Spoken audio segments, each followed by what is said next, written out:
So we're having a bad day today. I'm super grumpy, so this is the ghetto blaster. This is a dead F350. I have to put a fuel pump in. It's rotten, the frame is broken. It's going to auction, but it doesn't run, it needs a fuel pump. So we're gonna do it the redneck way, buckle a hole in the floor of the box, take it out. But I'm all alone. So you can guess how this is gonna go.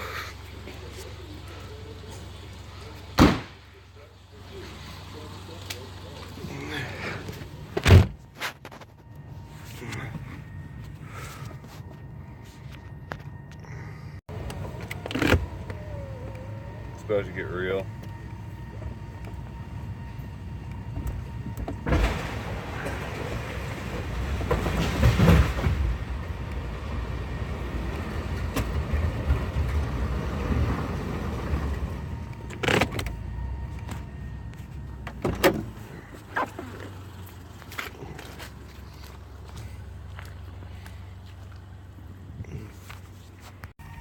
Morning, guys. So in the last video I was going to try to make a deal to sell the Tundra. Well, I made a deal. I still have the truck. I haven't made a decision yet. Basically, if I sold it back, I'd still be making money, but not as much as I wanted to. So basically right now I'm deciding on whether or not I really need a bigger truck. Yes. I tow a car hauler quite often, whether it's for customers or my dealers moving cars. Sometimes I make trips to auctions and pick up vehicles for them that don't run and bring them back. A 3/4 ton would be nice for that, but like I said, the Tundra's got plenty of power. I've put the heavy duty leaf springs in the rear, so it really doesn't sag that much.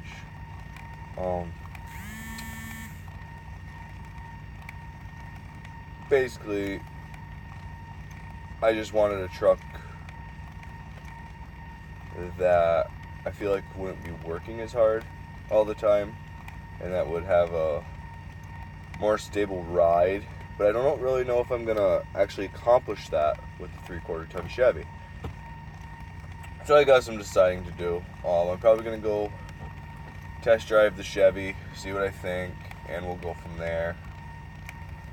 Like I said in my previous video, probably my favorite pickup truck going is a Tundra.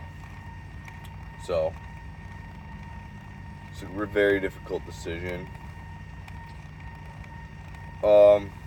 The weather hasn't been getting any nicer. I've been wanting to introduce you guys to the Camaro. I want to do some install vids on the Camaro, but it seems like every time it looks like I might be able to get the Camaro out of the storage side of the garage that it's in, it snows again, or it gets extremely icy. And for those of you who live in an area like mine, you know how well those cars like to move in the ice, snow, and mess. Oh, we're getting on the ferry. We're making the commute again today, just like every day. Ticket.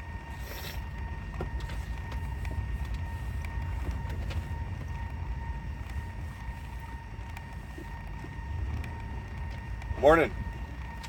Have a good one.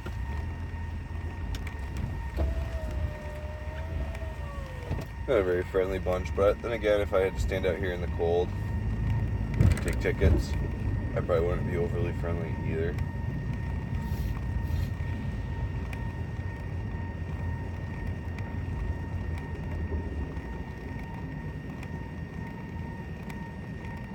Alright. So, as I said, I've been trying to introduce you guys to the Camaro for a while now. I still have it. Got big plans for it. We got a stockpile of parts to go on the car. Oh my goodness, guys, my cold is coming back. I can't seem to kick it. It's like kids drag it home from daycare and school and everything else. I'm always sick. But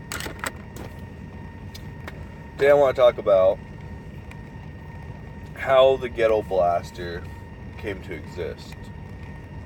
I spend 90% of my time in this vehicle, which is, in a way, it's my vehicle because I'm going to run it until it dies. It's not going to go anywhere. It's really not worth anything to anybody but me. It's a 2000 Subaru Forester, white, 2.5 automatic, and it has well over 200,000 miles on it. 230 something to be exact. Now, I worked for this company that I work for now for about 6 years, and then my son was born. I wanted to be home, closer to home. So I took a government job working for a county highway department in the county that I live in as a diesel mechanic. Well, I hated every minute of it, but I was going to stick it out because the retirement was great. Benefits were good. Expensive to have, but good. The problem is, after paying for your insurance and contributing to your retirement and your union dues and everything else, it only averaged out to be like $12-13 an hour take home. You try living on that with 2 young kids, it's not easy. So long story short, my boss slash partner slash friend where I work had a major tragedy in his life not long after I'd left to go work at the county. So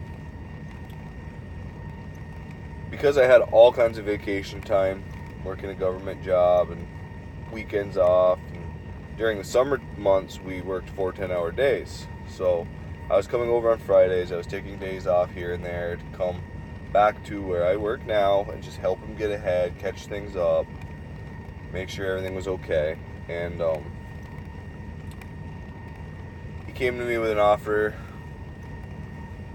that I would have been dumb to pass up. Basically, he matched the benefits that the government was giving me, minus the union dues, and a heck of a lot more money.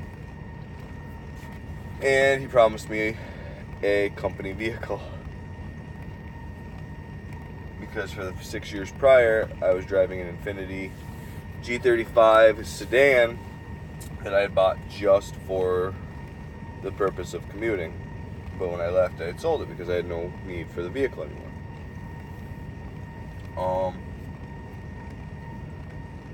Between the truck, everything else, in my orange car, I switched vehicles, whatever.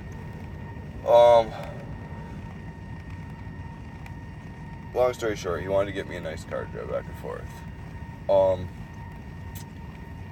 I couldn't see him spending the money to buy a newer or even halfway expensive. I couldn't see him spending $3,000 or better on a car that, let's face it, was going to get destroyed. I drive almost 200 miles a day. Almost 3.5 hours of my day are spent in a vehicle.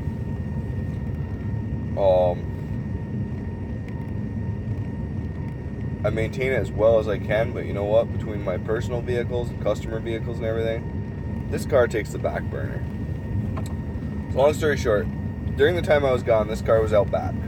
Our dealers had bought it for the motor because the body was rotten and the car is old and la-da-da-da-da. And a lot of people don't realize it, but a Subaru motor, minus the intake manifold and some minor bolt-ons to the motor, the block and heads are the same for an extreme, 10 to 13 year stretch. The 2.5 motor block and heads are basically the same, so they're all interchangeable. Well, This car was sitting out back, and he had filled this car. I mean, filled. It ranked up from the floor to the ceiling, all the way back with old brake rotors, CV axles, and basically wheel bearings and everything that he ripped out of a car. He was just throwing steel in this because his plan was to yank the motor out and scrap the car. Well, I went out one day and I reached in and I hit the key and the car fired up and the motor sounded really good. I was like, holy crap.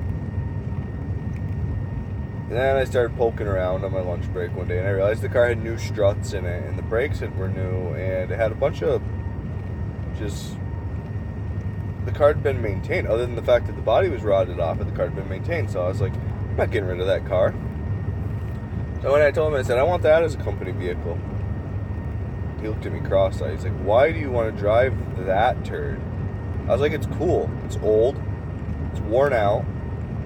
It's not going to be a huge waste of money. I said, we might have to put a little bit of money into it to make it good to go, but it's cheap. Why not? I have nobody to impress. I got my own vehicle sitting at home. I don't need anything fancy to drive. So we agreed on it, and me and one of the other guys cleaned up all this metal, and I mean, it was nasty in here. Got it running real good. I sent it up the street to a detail shop that's up the road. I had the car shampooed and cleaned on the inside. They washed the outside because it had been sitting so long. The paint had like black moss and mold and stuff growing on it. It was disgusting looking. Right back to the shop after it was all clean. We stitch welded some fucking steel in on the quarter panels, skim coated it with body filler, just patched it up because Vermont has anti-rust laws. We couldn't have it rusty. The underneath was in pretty good shape. We chiseled all the loose slag off it, painted it all black, and then fluid film undercoated it, make it look nice. The head gaskets weren't leaking, which is a huge plus on a Subaru. We did the timing belt, threw some spark plugs in it just to tune it up, and that was at 140,000 miles. I put 100,000 miles on this car in a year, and all I've done is basically change the oil and put tires on it. You can't beat that. And this car has a hard life because there's not a day that goes by that this car doesn't spend with the throttle pushed right to the floorboard. I mean, it's gutless, and basically you have to kick its ass to make it go anywhere. But it is what it is. It's getting dirty again inside. Like I said, I've had it a year. I've vacuumed it and armor all it, but I get in here greasy and nasty and things get dirty. We'll get it all buttered up again. I plan on running it until it dies. Let's just put it that way.